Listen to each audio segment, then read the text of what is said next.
Good evening. How's everybody doing today? Content Analysis 2750. It's Black History Month, and I want to take the time to go through some Black history and the law. Recently, they've been talking about reparations for Black Americans. And a lot of white people, they're saying, oh, you know, just get over it. You've been in slavery, you've been let free, get over it. The reparations isn't only about slavery. It's about what happened after slavery.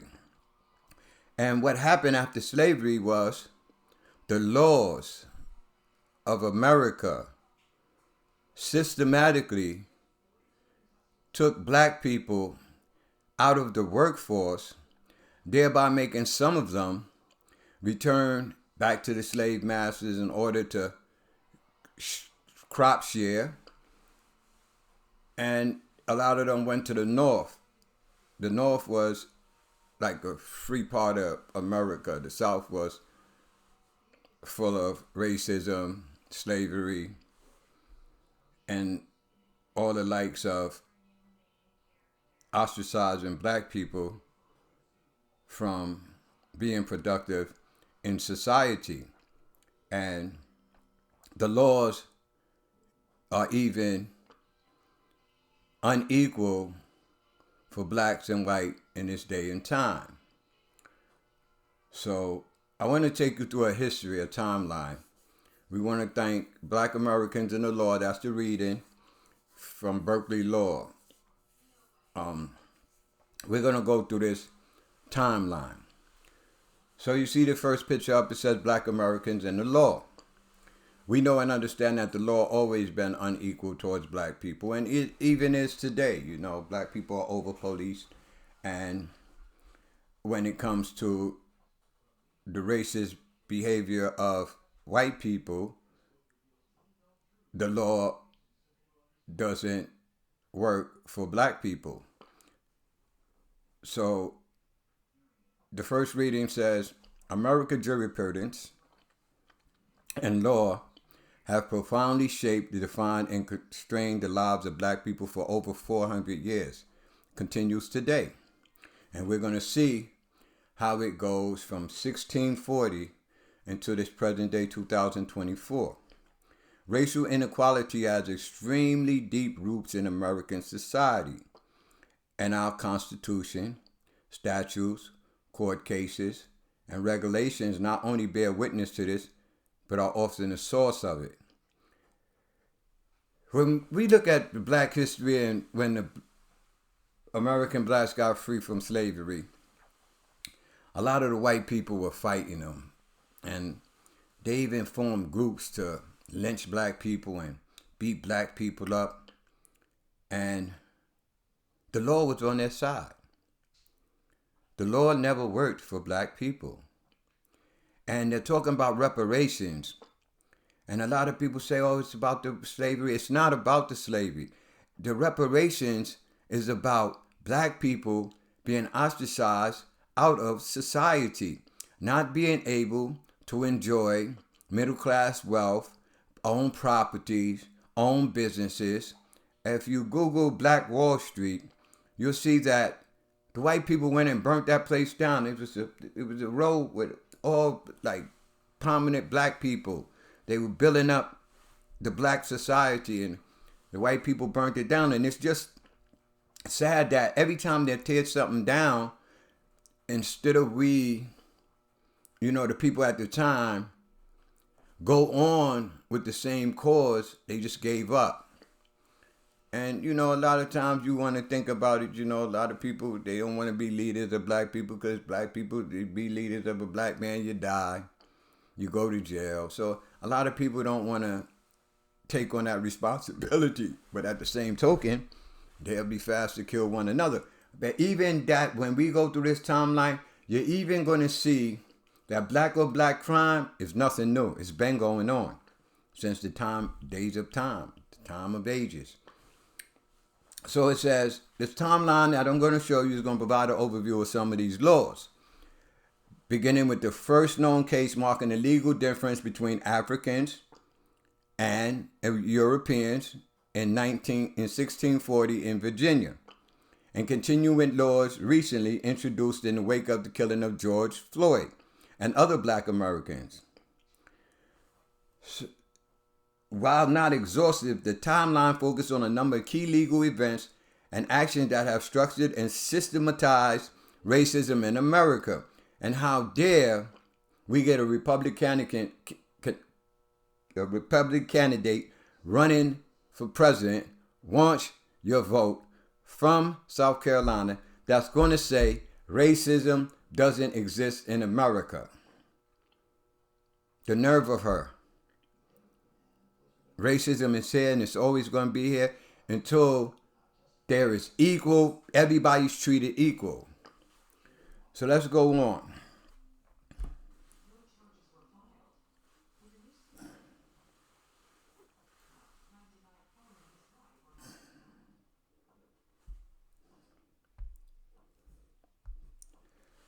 June 9, 1640, John Punch decision.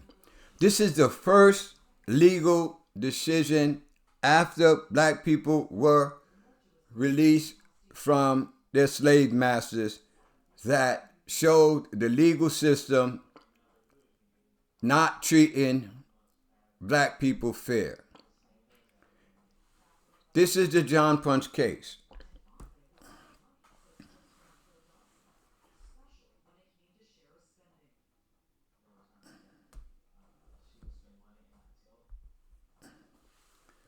The 9th of July, 1640, whereas Hughes Gwynn hath by order from this board brought back from Maryland 3 servants formerly run away from said Gwynn, the court doeth therefore order that the said 3 servants shall receive the punishment of whipping, and to have 30 stripes apiece, one called Victor, that was a Dutchman, the other a Scotsman called James Gregory, so first serve out their times with their masters according to their indentures, and 1 whole year apiece after the time of their service is expired, by their said indentures, in recompense of his loss sustained by their absence, and after that service to their said master is expired, to serve the colony for 3 whole years apiece,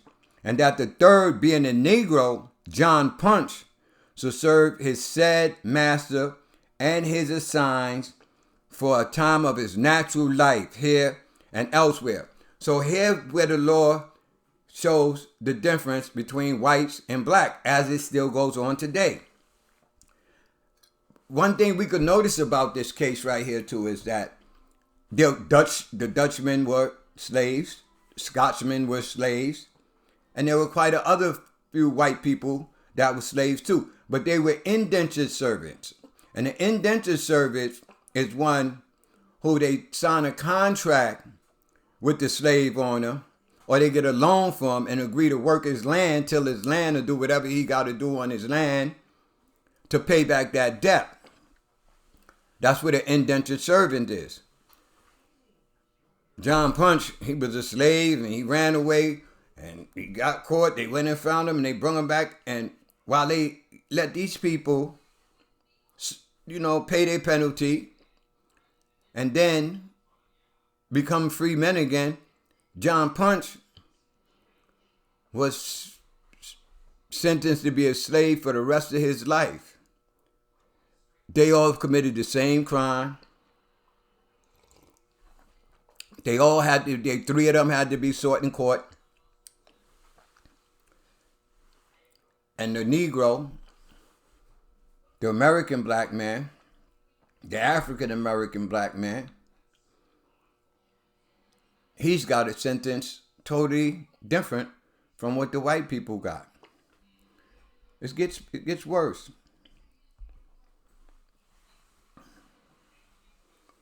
It gets worse. The Casual Killing Act of 1669. Passed by the Virginia General Assembly, the Casual Killing Act declared that if a slave died while resisting his master, the master would be deemed not to have acted with malice. The law effectively made it legal for masters to kill their slaves at will in the process of inflicting punishment. And this is when you see the public lynchings, the public beatings. You seen the movie with Kunta Kinte, Roots. You seen the movie with Kunta cut off his feet. This is when they began to violently assault black people. And a lot of people think that, oh, the slaves, they was cowards, they didn't do this, they didn't do that. They didn't fight back. A lot of them did fight back. A lot of them ran away. A lot of them was searched out in court. A lot of them tried to make it to the North where it was free so that they could become citizens and go back to the South and get their people. But the laws was totally against black people at the time. Here you see the man whipping the black man.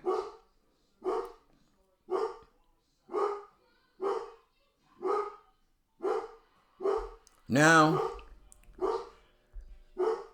the Slave Trade Act of 1794, as an initial legal step to limit the international slave trade, the law prohibits the transportation of slaves from the United States to other countries and made it illegal for American citizens to outfit ships for the purpose of importing slaves. But the law did not affect other nations importing slaves to the United States, and penalties were found only, not incarceration.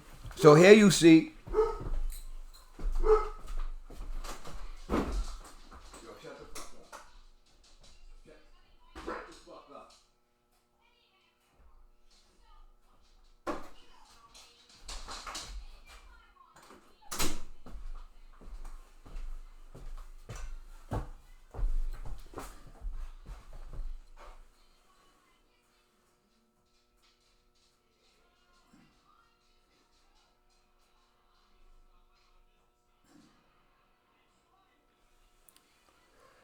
So here you see there was laws that were created to try to I don't know, they was trying to say they wanted to stop the importations of slaves from the United States. I mean, people were taking slaves from the United States and taking them to other nations and selling them to them for to work their lands or do whatever they had to do over there. An act to prohibit the carrying or slave trade from the United States to any foreign place or country. So you see America wanted sole control over the slaves.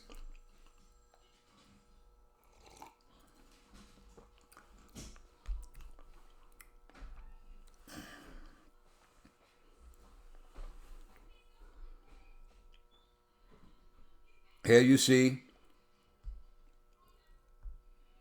see a picture of the West African slave market depicting white slave traders engaging African slave dealers. African slave dealers. So a lot of times when we look at it, a lot of people said the Zulu the Zulu tribe, they were selling the most slaves. And I even seen one, I think 60 Minutes or one show with him where the man got on TV and he apologized for what he did to the slave. But we're going to see the slaves came from West Africa and Central Africa. And a lot of the Africans sold those slaves to the white people from these different countries. So black on black crime isn't new. It just has to stop at some point. Now, these are the places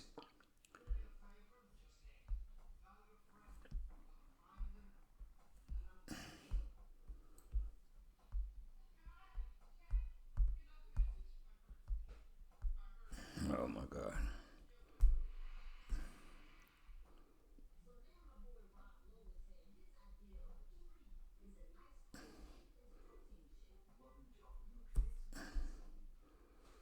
So as we see black on black slave, black on black crime was continued the whole time. It's been going on for ages. Now these are the regions in Africa where the slaves were taken from. Angola Coast, Loango Coast, St. Helena, Bight of Benin, Bight of Biafra, Gold Coast, Senegambia, offshore Atlantic, Southeast Africa, Indian Ocean Islands, Sierra Leone. Sierra Leone, remember the blood diamonds. Remember the diamonds come out of Sierra Leone. Remember the people in Sierra Leone killing each other and people killing them for them diamonds. It's called the blood diamonds. Windward Coast. And you see how many people is there. 12 million embarked. 10 million disembarked. We got a hell of a history, y'all. And if we don't know our history, we're gonna keep just terrorizing one another. We're gonna keep turning our anger into each other instead of turning our anger where it needs to be in the government for equal treatment. We still don't got a lot of businesses. And even when black people come up with a clothing line, they go into the white people in order for the white people to put their clothing line out. Very few of them are building their own factories and putting their own people to work and making their own clothes. They're going to Nike. They're going to Balenciaga. They're going to Timberland. Whoever. They're going to all of these already known big white companies because they haven't learned how to gain wealth through business, through property ownership, through networking with each other, but by combining their money. Let's go on with this. Many countries from Europe, Asia Minor, and America was involved in the slave trade, transporting Africans against their will from Africa to their countries or colonies to profit from their resale or value in use. Europe, Asia Minor, and America. At least 1.8 million slaves did not survive the journey.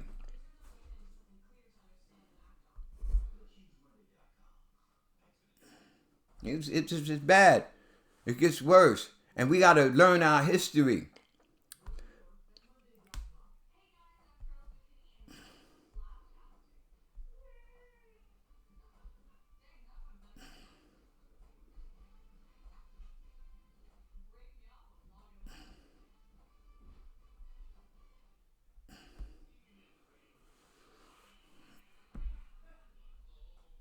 Now here you see flags of vessels carrying slaves. The Portuguese, Brazil, British Caribbean, a lot of Jamaica and Trinidadian, they're under the British rule. French Caribbean, Spanish Americas, Dutch Americas. When you look at the Spanish Americas, that's why you could say what you want to say about Puerto Ricans and Spanish and all these people talking about they're black. They're really not. They consider themselves something different. It's only because they know the power of black people and they're right there in the same neighborhood with black people. It becomes hectic for them. It becomes hectic for them to fight black people. So why not just say we're one of them? We're brown people. We're Indian. We're this. They don't believe that in their hearts though. Dutch Americas, North America, Danish West Indies, Europe, and Africa. How Africa is on the list of the vessels carrying the slaves because they carried the slave to the white man.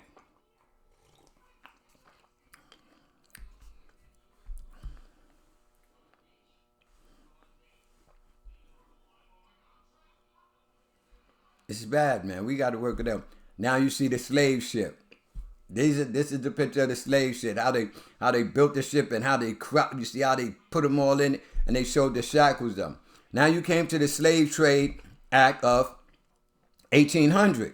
The Slave Trade Act of 1800 prohibited American citizens from engaging in the slave trade with other nations and increased fines for importing slaves, strengthening the Slave Trade Act of 1794. Additionally, the law gave U.S. authorities the right to seize slave ships and confiscate their cargo. So America wanted a full lock on the slaves. They didn't want other countries to prosper off the slaves like they did.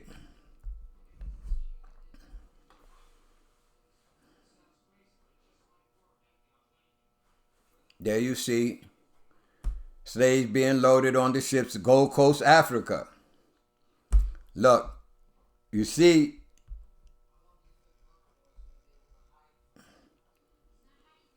it's amazing, man. Like, if we understand our history, I think we could do more better. If the youth knew their history, I think they would do more better. If you don't know where you came from and where you got, you really don't know where you're going and how to get there. You're going to destroy the things you're not supposed to destroy in order to get there. You know, so you're going to destroy your own people in order for you to try to get money, in order for you to try to gain wealth. But then you ain't doing nothing with that wealth because you're locked out of what you could do with that wealth. Some white man going to come and play you, invest in this, invest in that, and take it from you. So yeah, you see the ship. Look, if you look at the top picture, you see the ship with the black people taking it to the ship, the big ship with the white people. You see another ship over there. You see the white people ship in the water. And they go to white people land over there, build fortresses.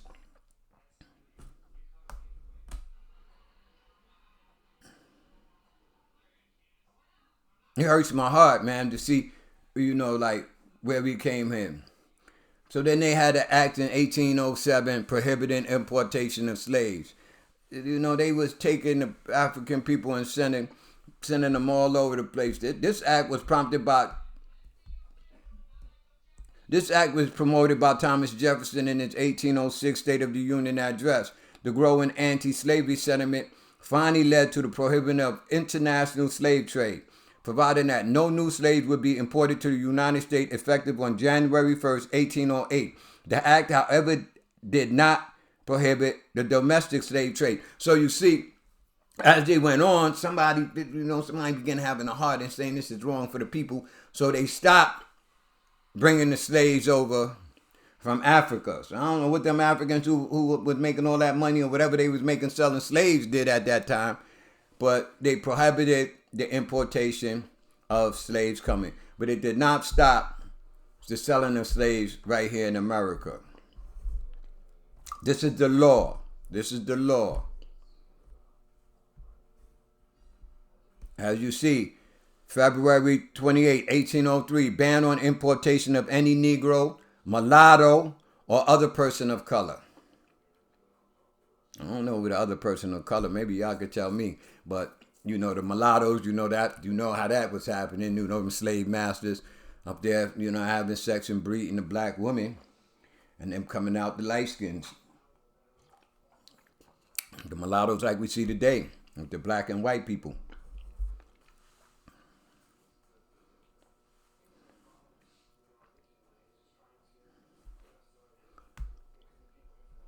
Now, the reason why they did was fearing that anti-slavery sentiment would spread across the United States. See, people started feeling a way about the slaves. You understand what I'm saying? People started feeling like, wow, man, you know, look at these people beating these people, doing this to these people, doing that to these people. They start feeling a way. So they stopped from bringing them in, but they didn't stop the domesticated ones over here. So fearing that anti-slavery sentiment would spread across the United States, Southern slave owners sought to restrict the migration of black freemen.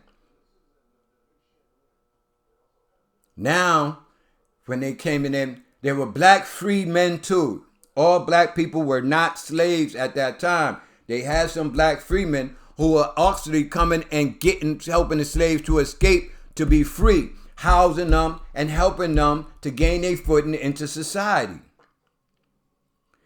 The 1803 Act prohibited importation of any Negro, mulatto, or other person of color not being native, a citizen, it was considered property, or a registered seaman of the United States, or seaman native to country beyond the Cape of Good Hope.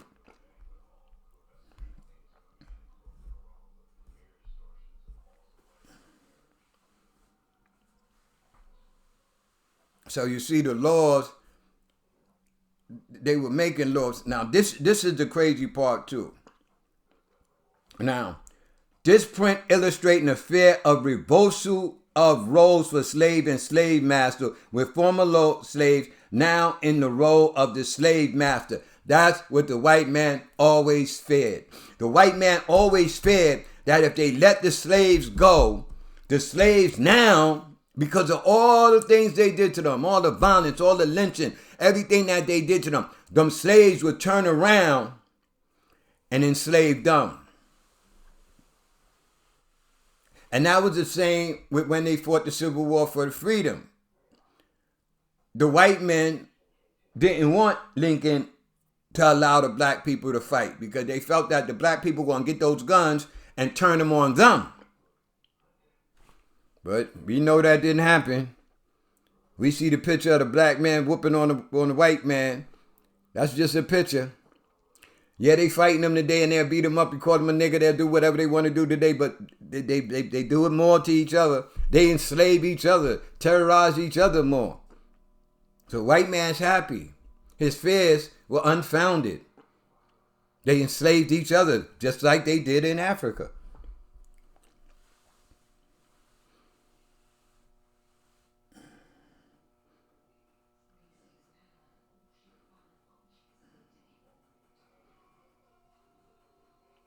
So then you had the act prohibiting the importation of slaves. They were going over and over with this act, trying to stop the importation of slaves and, trying to act human because they were savages at that time to people.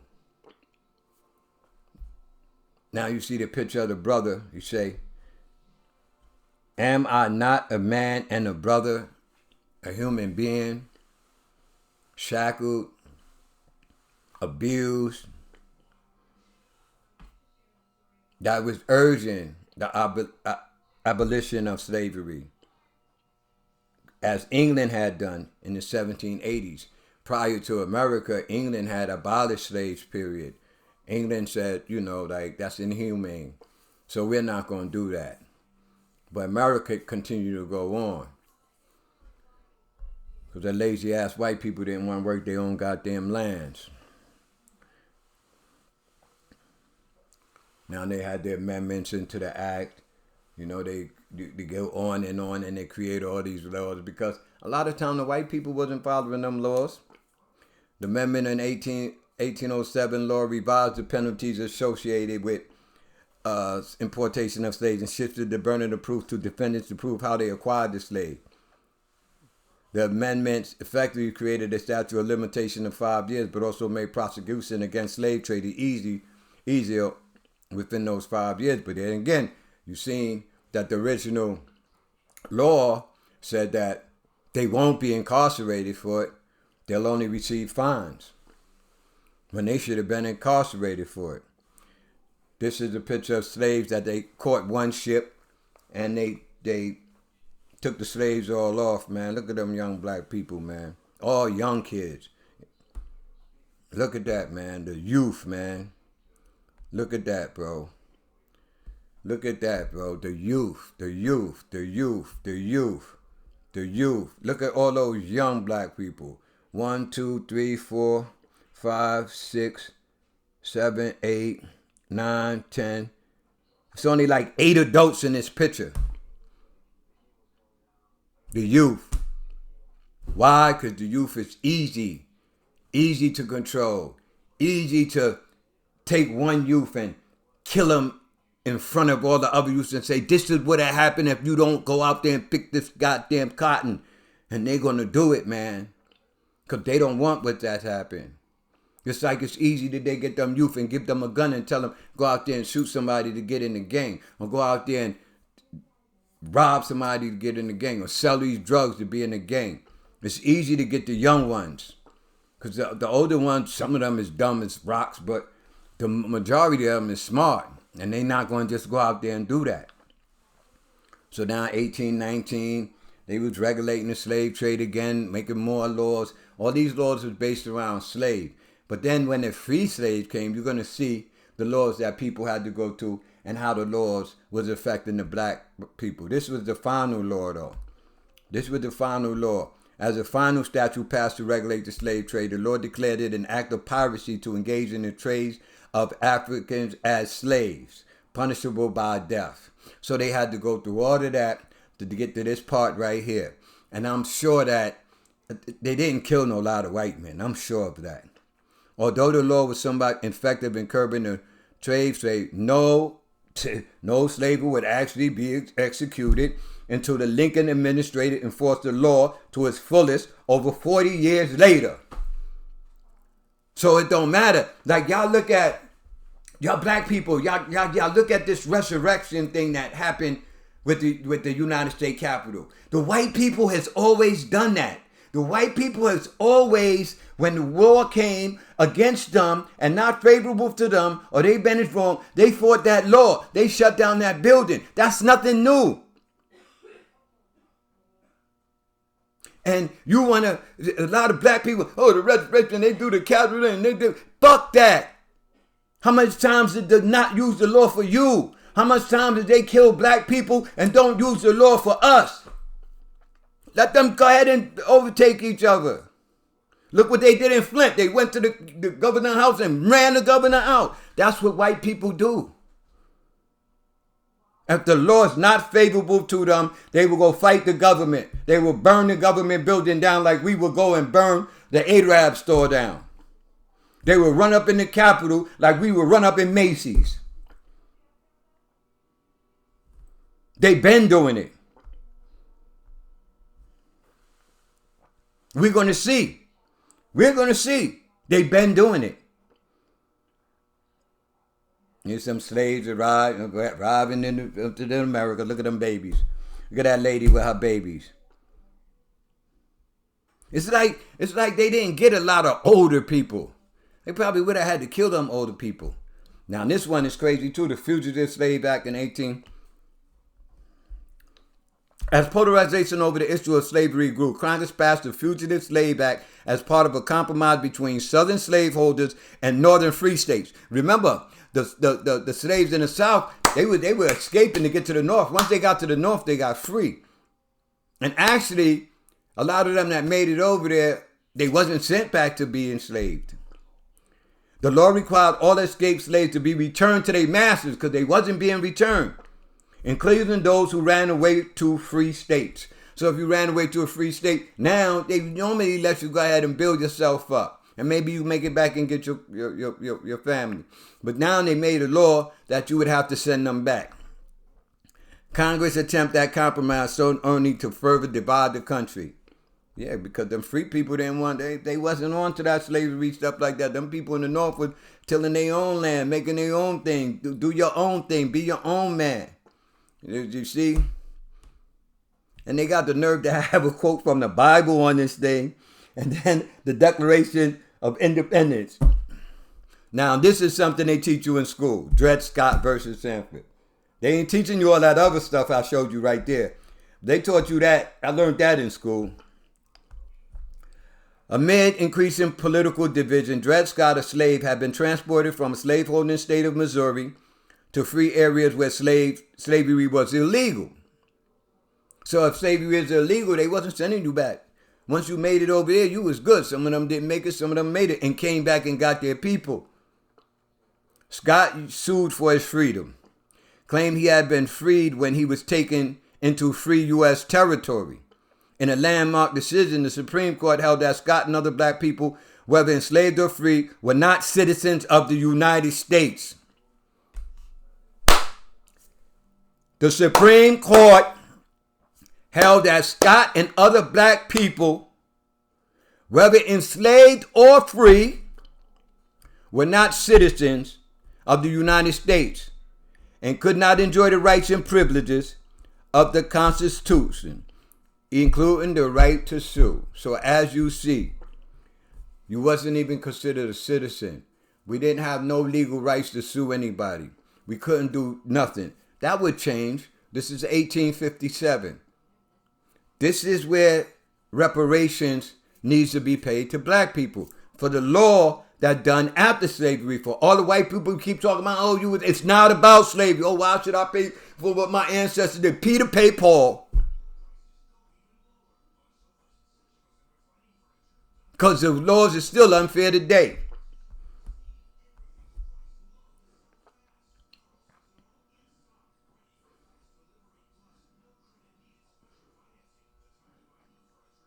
That's a picture of Dred and Harriet Scott.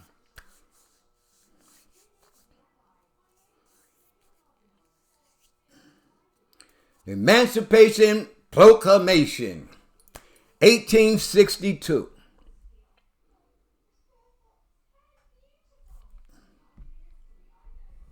Now America had to fight one another. The Confederate States against the non-Confederate States. President Lincoln said, let them black people fight. Let them fight for their freedom. They're going to fight hard. We got to win this war. In the midst of the Civil War, President Abraham Lincoln issued an executive order proclaiming the freedom of slaves. In the 10 rebellious, see what I told you? Confederate States. The white man, if it wasn't beneficial to them, they rebelled against the law like they did in the insurrection. Nothing new. That's what white people do. You've seen a couple of black idiots there, but they was fools. Let the white people do what the white people do to their people. Just like the white people let you do what you do to your people. The proclamation changed the legal status of 3.5 million enslaved people. For as soon as a slave escaped the Union from a government in the Confederacy, the slave became legally free. That's crazy right there. You heard that? For as soon as a slave escaped to the Union from a government in the Confederacy, the slave became legally free. So he had to escape from the slave master to really be free. That's the law. That's the law. See, if we understand how this law thing went, we understand how the law is treating us today. How it takes so much for us to get equal treatment under the law. Why the police are so fast to lock us up? Because they know chances are we gonna go to jail. We black. The law don't favor us like that.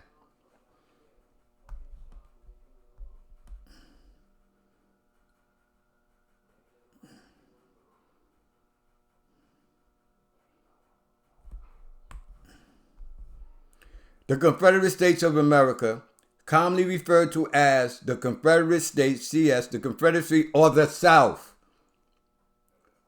was an unrecognized breakaway republic in the southern United States that existed from February 8, 1861 to May 9th of 1865. The Confederacy comprised of 11 United States that declared secession and warred. Remember what I told you, the insurrection, they were war against the United States during the Civil War. The states, these are your slave states. South Carolina, Mississippi, Florida, Alabama, Georgia, Louisiana, Texas, Virginia, Arkansas, Tennessee, and North Carolina. And today those people still hold those racist slave master mentalities. A lot of people in those states do. A lot of people in those states still hold that mentality like we ain't a United States citizen, us born and raised here.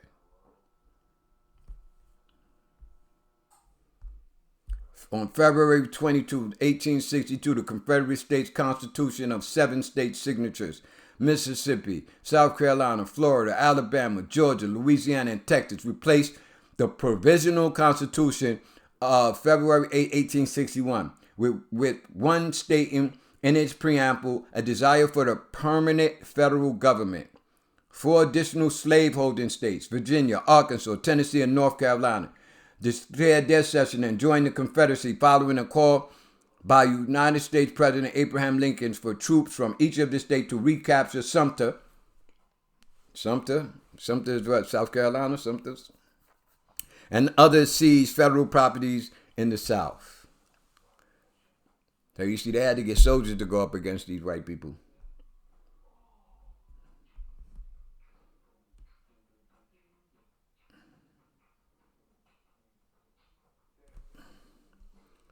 At a glance, the viewer could see a large-scale pattern. So now, at a glance, the viewer could see a large-scale patterns of the economic system that kept nearly 4 million people in bondage. Slavery was concentrated along the Chesapeake Bay and in eastern Virginia, along the South Carolina and Georgia coast, in the crescents of lands in Georgia, Alabama, and Mississippi, most of all in the Mississippi River Valley.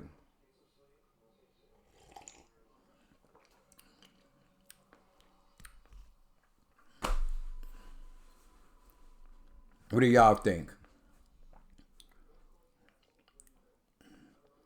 Even out of bondage, you were still in bondage. What do y'all think? What do y'all think? Now you see a picture of Abraham Lincoln, Emancipation Proclamation. They had a song with Abraham Lincoln. Abraham Lincoln was a good old man. Now they came to the Reconstruction era. This was supposed to be, it's from 1865 to 1877. This was supposed to be, the era that was incorporating the black people into society. The Reconstruction Act and Constitutional Amendment permitted thousands of African Americans to hold state and federal office for the first time. So when y'all get into all this first congresswoman this and first congressman that and first black this, they've been there.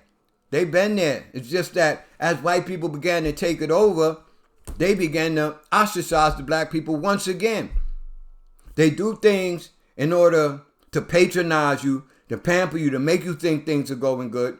And then, boom, they don't abide by the law when it comes to black people, and they do their systematic discrimination and prejudice in the hiring process and make the black person work double times harder than the white person to get into that position. And a lot of times, the white person don't want too many black people in that position because they feel like they're going to look out for more black people and not white people like they do.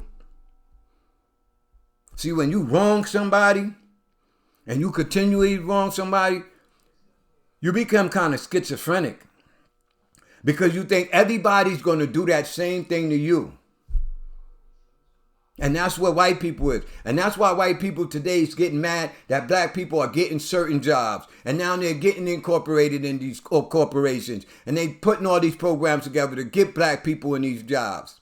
And they're saying, oh, we're becoming the minority now. No, you're making room for other Americans where y'all have the comfort of these good cushion jobs all y'all lives from generation to generation.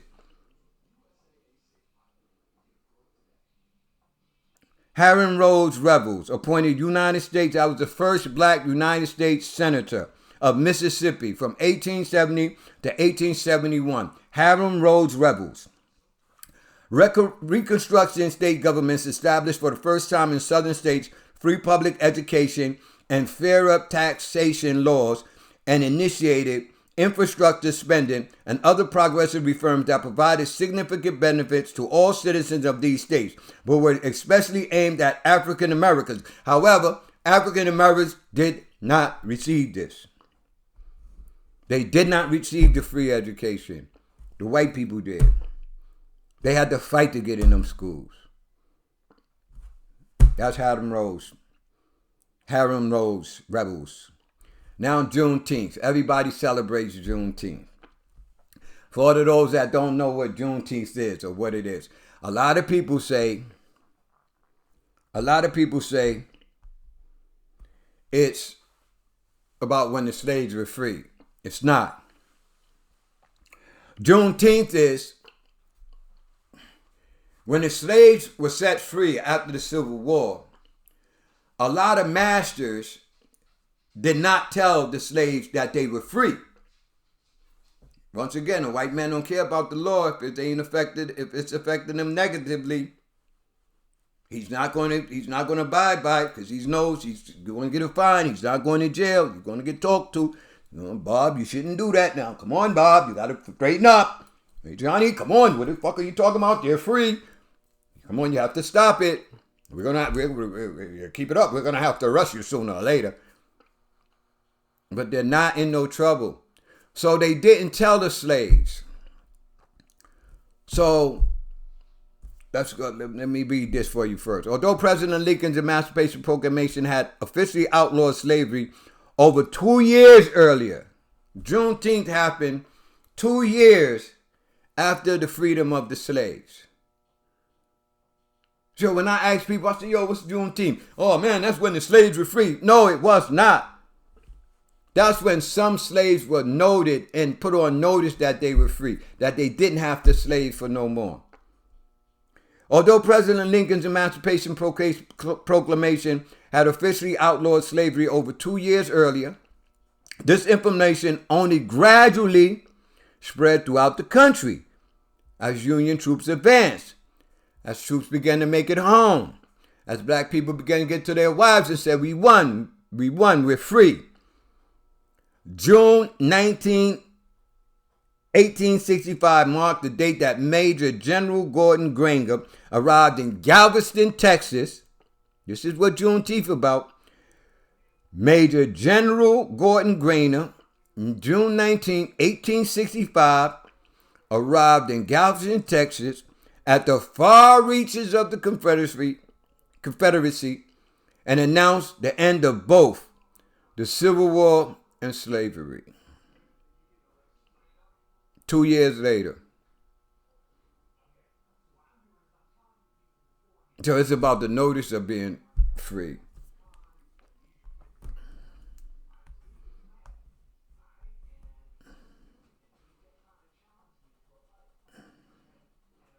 This is the letter. I can't big it up big enough, but this is the letter that they showed to the slave masters to inform them of the freedom of the slave. Now we have the event of the Black Codes and the 13th Amendment of the Constitution.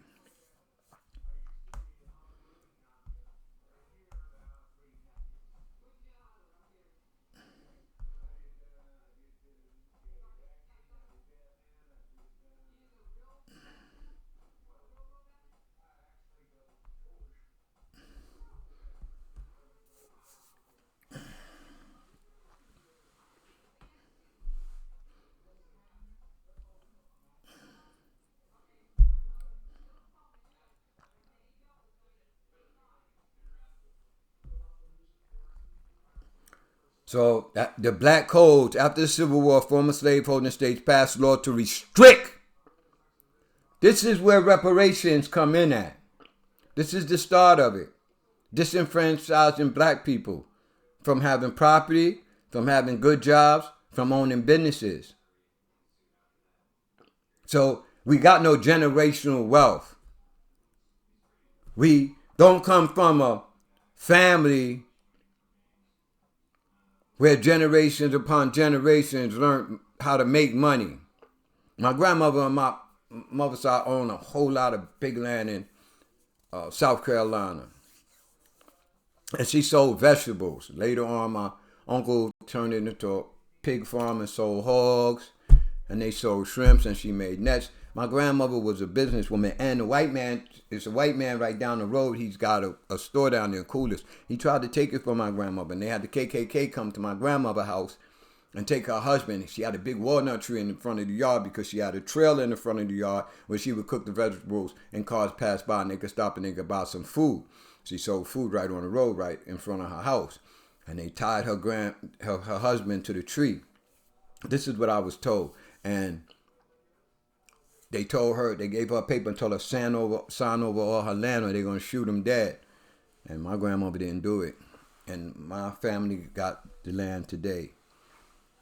So I come from a family of business-oriented people, although I didn't take the time to go and socialize with them because my mother brought us to New York. But I always go down there and I always like to sit down and listen to my grandmother when she was living because my grandmother couldn't read or write. She wasn't allowed to read and write. She came out of the slave era. She wasn't allowed to read or write. And I, going back and forth to prison, I lost a letter because she wrote me a letter and it was like a first grader. She was a grown old woman.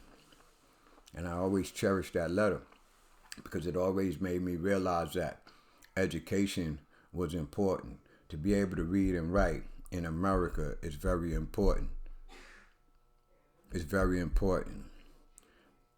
And having reading and comprehension. That's why you find a lot of people, they read those contracts and get caught up in those contracts because they don't read the fine print. They don't understand what they're reading, and they don't ask questions.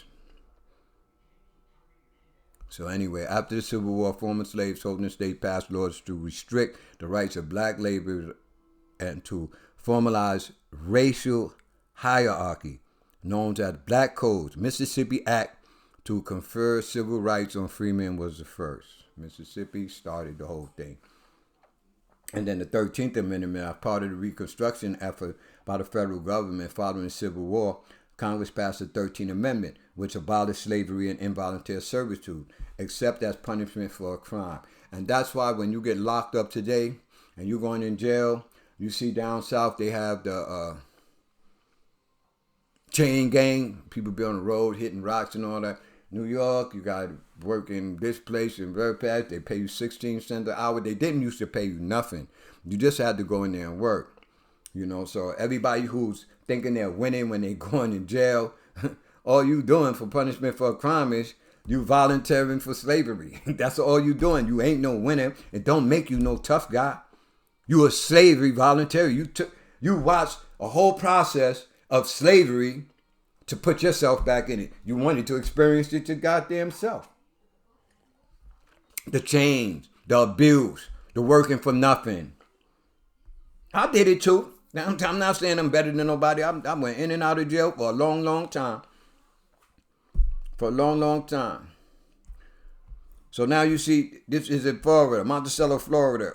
They standing there, got all the people up there. They making the black man pay a fine. For whatever the reason, I don't know. But they making him pay a fine.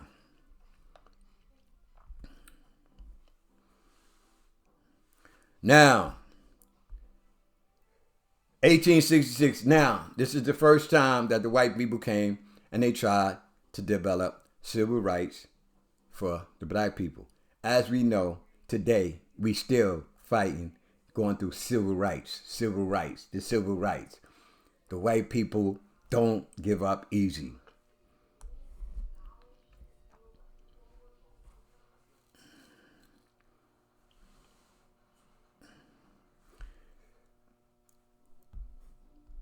In addition to the constitutional amendments, the Civil Rights Act was passed to protect the civil rights of newly freed blacks.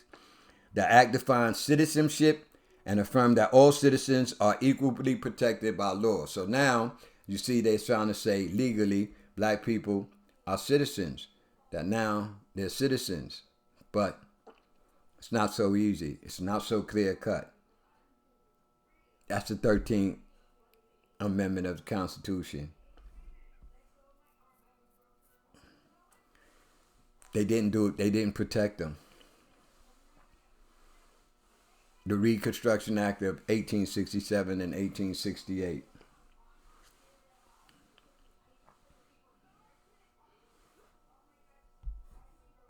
In the debate of how former Confederate states would be joining United States, Republicans who were committed to enfranchise of free blacks enacted 4 statutes. The first passed over President Andrew Johnson's veto, required the rebel states to craft new constitutions that included universal male suffrage. 3 additional acts concerned how state constitution would be created and passed. Former Confederate states could only be readmitted to the Union if they met the terms of the acts. Now they was trying to get everybody on the ball with the freedom of the slaves now. That didn't happen though.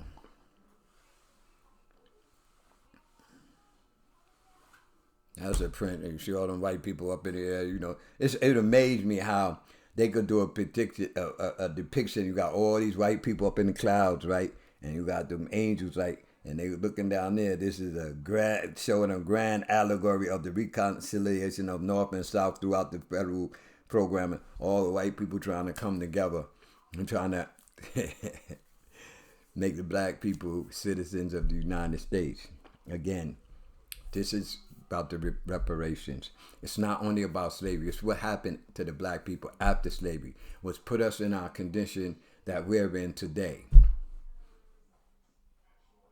where you don't see a lot of black businesses. And like I said, if somebody get a business out there, he goes to a white person. He got no black people. They got no black banks. They got a few black colleges and all of that, but overall, we have no generational wealth. That's why the white people got more houses than us, more businesses than us. And they would let anybody come in our neighborhood and get small interest loans in order to open up a business in our neighborhood, just to stop us from having a business, and then say we can't run a business in our own neighborhood.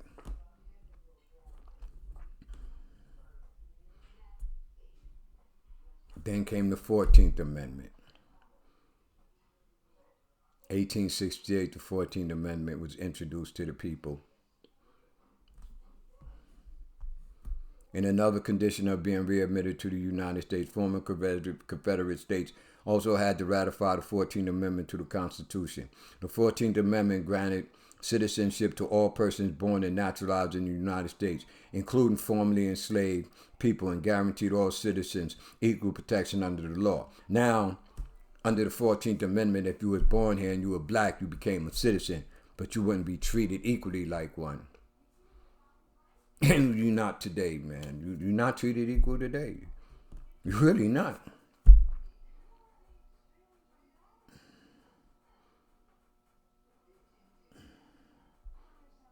That's the Constitution, but the paper is so blurred up, I couldn't pull it up so you could read it, man. You know, even the English language was twisted back then.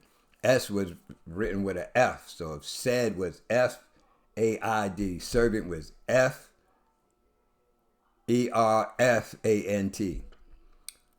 The last of the Reconstruction Amendments, the 15th Amendment to the Constitution, prohibits government from denying citizens the right to vote based on race, color, previous conditions of servitude. And you know that didn't happen. So now you see a picture of the black people voting. But a lot of times what happened was the votes wasn't even counted. Them votes was trashed. Black people had no say in American society. And like I said, it wasn't the white people or the white people in the society, in the community. It was the law. It was the law. Because just like black people fight the white people today, give them enough time, put enough pressure on them black people, they would have fought back. But you can't risk fighting back if you're going to lock you up for the rest of your life and put you back into slavery and as punishment of crime, or kill you. You had a family to take care of. Ku Klux Klan. They was the major group, and they still exist today. And they still don't want to see change today, the ones who with it. But they got to be low-key today. Because today, if they do too much, they got to fight. They didn't have no resistance back then when they were running around lynching people and dragging people out their house, black people, and killing them and all of that. But they had to make a law to stop them. And white people again. Groups like the Ku Klux Klan freely threatened blacks and their white allies. See, the Ku Klux Klan, they didn't care only about black people. Whoever was helping a black person, they was out to get them too. They called them wiggers, white niggers. Because all white people didn't dislike black people. All white people didn't want to see black people enslaved. That's why they were free on the North. So we don't say all, but there was a lot. We say the South, the southern states. I showed you the list of those states. And those states, those people still have that same slave master mentality today, some of those people. And that's where, when you see Donald Trump and you see when he said, make America great again, that's those southern people that start doing all this other nonsense, calling black people niggers and all of this, because they think making America great again is to make black people not a citizen again. And what Donald Trump gonna do? If I could get up and I'll say, let's make the world black again, and all the black people follow me and start doing stupid shit, and they on me, I'm not going to try to stop them because they're voting for me. They supporting me. I need the support to get where I gotta go. But is it wrong? Yes, it is wrong. I seen one video where the guy, Donald Trump was doing this, one of them campaign things somewhere, and the guy had this shirt with the KK Ku Klux Klan on it, supports Donald Trump, and he had him removed. Maybe some would say he had to do that because he was blatantly doing it, and he didn't want to seem like he with the Ku Klux Klan, and he with them in the secret. But white people's going to be with white people, bro. And black people got to understand that. Black people got to be with black people. Because white people going to be with white people. Spanish people going to be with Spanish people. Russians going to be with Russians. Europeans going to be, Chinese going to be with Chinese. That's just the way the life is. They're going to work together for the betterment of their group. Not for the betterment of just one person, for the betterment of their group. And if we stay focused on our history, maybe we'll start thinking. Maybe we'll start thinking. Maybe we'll start thinking. And we'll start doing things for the betterment of our group. The Ku Klux Klan Act was the third in a series of laws aimed at eliminating violence and protecting the civil and political rights of free slaves under the 14th Amendment. The third in a series of laws aimed at eliminating violence and protecting the civil and political rights of free slaves. The white people, if the law ain't beneficial to them, they are not going to follow it. They are going to cause an insurrection. And they showed you when they stormed the Capitol. They showed you when they stormed the government building in Flint. That's what they do. That's what they've been doing. They disregard the law. The law ain't made for them, so they think. So they just killing black people.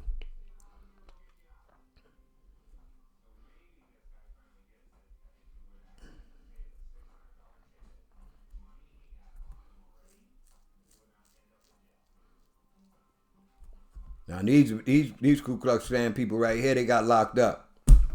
3 Ku Klux Klan members arrested in Mississippi in 1871 for attempted murder of a family.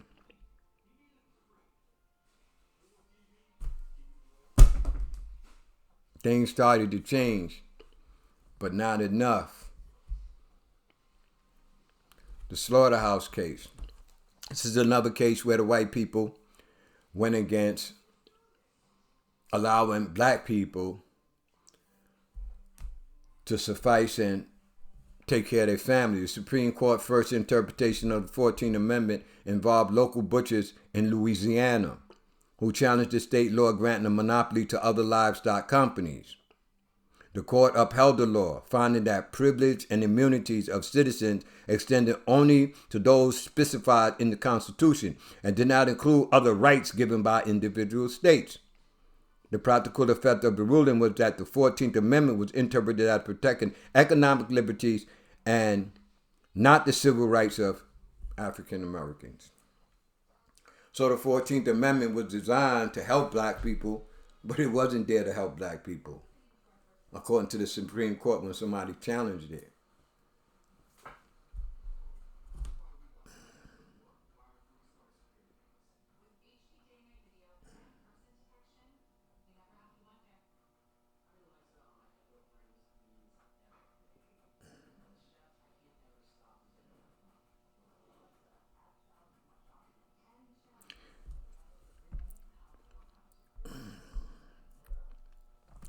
In the majority opinion written by Associate Justice Samuel Freeman Miller, the court held to a narrow interpretation of the 14th Amendment that the plaintiffs urged, ruling that it did not respect the police powers exercised by Louisiana because the privileges or immunities clause protected only those rights guaranteed by the United States, not the individual states in effect.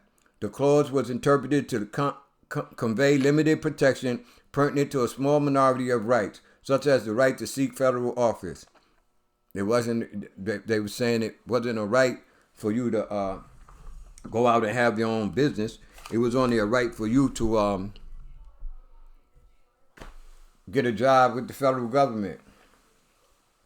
In a dissenting opinion, Associate Judge Stephen J. Field wrote that Miller's opinion effectively rendered the 14th Amendment a vain and idle enactment. And that's what he did. So you see, the laws were against black people. So there's going to be a part 2 of this because there's so much more stuff that I would like to cover for you people. And I would like to see people comment on it. And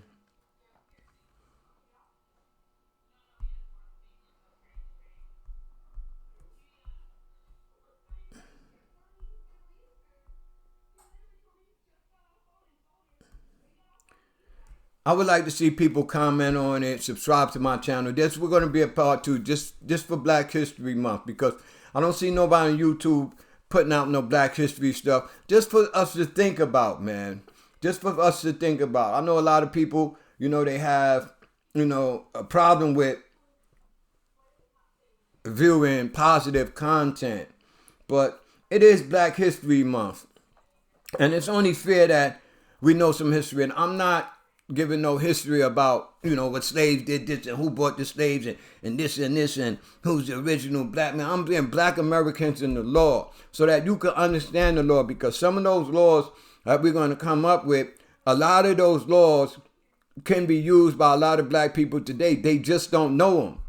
And a lot of times, even though the law is against black people, but it's a little better. Black people is finding, some relief from laws, They are learning how to, go on appeals and get cases turned over and all that stuff. But in order to break the law, you got to know the law. And a lot of you kids out there breaking the law and don't know the law. And a lot of y'all rights are being violated and you don't even know it. So it's good to take time to learn the history of the law, to see how the law is different. Because even getting pulled over by a black man and a white man is different.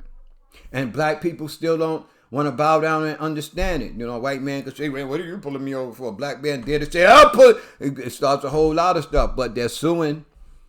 The cops are being justified. And we're going to see why the cops are being held accountable now too, in part 2.